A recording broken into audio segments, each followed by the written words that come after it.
एक मामूली दुनिया से निकलकर एक ऐसे साम्राज्य का निर्माण करना जिसमें पैसा, ताकत और लग्जूरियस लाइफ का राज हो। ये कहानी एक ऐसे इंसान की है जिसने अपनी एम्बिशंस के लिए हर सीमा को पार कर दिया। कोलंबिया के मेडलिन में जन्मा ये शख्स, जिसने गरीबी और संघर्षों के बीच अपने कदम रखे, जल्द ही बन गया एक ऐसा नाम जिसने दुनिया को दहशत और आकर्षण दोनों ही प्रदान किया। अपनी जीवन यात्रा में उसने अपनी चतुराई और स्मार्ट वर्किंग की वजह से एक ऐसा साम्राज्य खड़ा किया जिसमें 20 हेलीकॉप्टर, 32 यार्ड्स और 142 एरोप्लेन, आलीशान महल और एक निजी जू शामिल थे।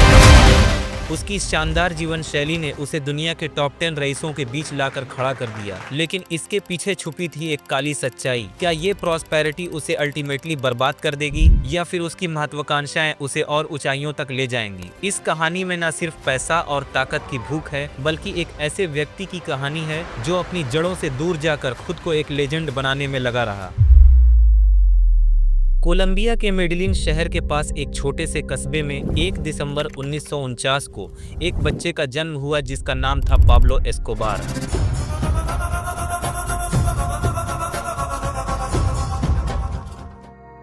पाब्लो के सपने बहुत बड़े थे। वो पढ़ाई लिखाई कर देश का प्रेसिडेंट बनना चाहता था, लेकिन परिवार की आर्थिक स्थिति ठीक नहीं थी।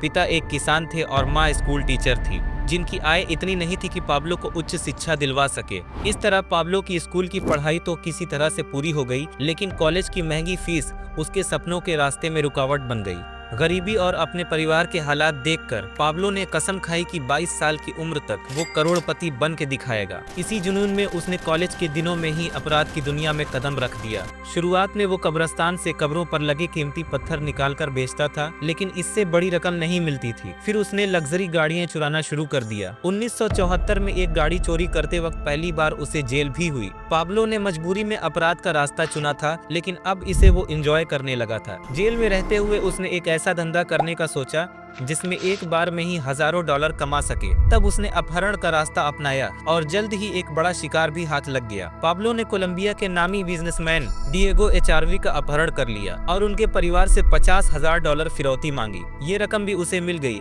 इसके बाद कोलंबिया में उसकी बहादुरी की चर्चा होने लगी और वो मशहूर किडनैपर के तौर पर जाना जाने लगा। मगर इसी दौरान पाब्लो की नजर कोकीन पर पड़ी। उसने देखा कि जिस पैसे के लिए उसे कई अपहरण करने पड़ते थे, उतनी ही कमाई लोग कोकीन की छोटी सी डिलीवरी करके कर लेते थे। जल्द ही उसने ड्रग्स के कारोबार में कदम रखा और एक गैंग ज्वाइन कर ली जो ड्रग डिलीवरी का काम करती थी। पाब्लो ने कई बड़े ड्रग डीलर के साथ काम करना शुरू कर दिया और फिर 14 किलो ड्रग्स डिलीवरी करते समय एक पावरफुल ड्रग लॉर्ड फेब्रो रेस्ट्रेपो से उसकी बहस हो गई। बहस इतनी बढ़ गई कि पाब्लो ने फेब्रो को मार दिया। ये पाब्लो का पहला मर्डर था और इसी घटना के बाद से वो ड्रग इंडस्ट्री में नामी चेहरा बन गया। 1976 आते आते पाब्लो एस्कोबार ने अपनी खुद की ड्रग कंपनी मेडलिन कार्टेल बना ली। वो पहला शख्स था जो अमेरिका के अंदर जाकर वहाँ के लोगों को ड्रग्स बेचता था। जल्द ही उसकी कमाई इतनी बढ़ गई कि वो प्रति महीने 70 से 80 टन कोकीन अमेरिका में भेजने लगा।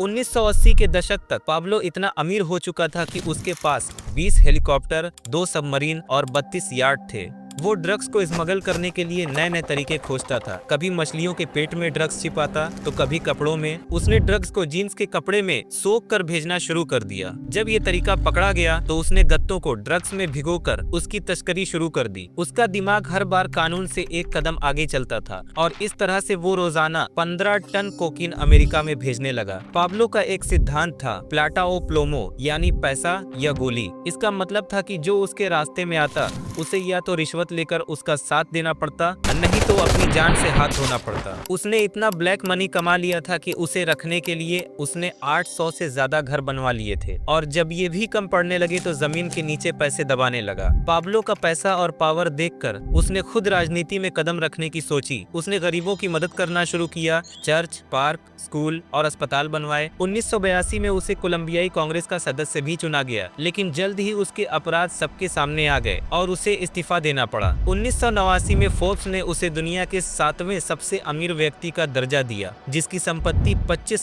बिलियन थी। लेकिन राजनीति में कदम रखने का खामियाजा भी उसे भुगतना पड़ा। उसके कई दुश्मन बन गए, जिसमें राष्ट्रीय उम्मीदवार लुइस कार्लोस भी शामिल थे। पाब्लो ने उसकी हत्या कर दी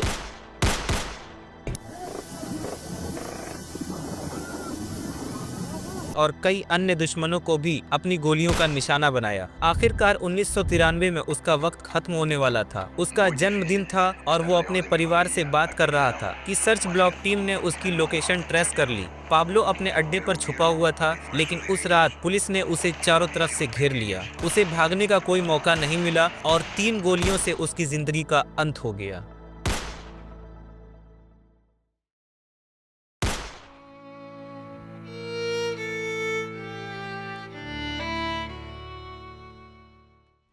पाब्लो एस्कोबार की कहानी एक ऐसी दास्तान है जो बताती है कि जुनून और हिम्मत से इंसान क्या नहीं कर सकता, मगर इस राह का अंत हमेशा कड़वा होता है, चाहे दौलत की कोई भी सीमा क्यों ना छू ली हो।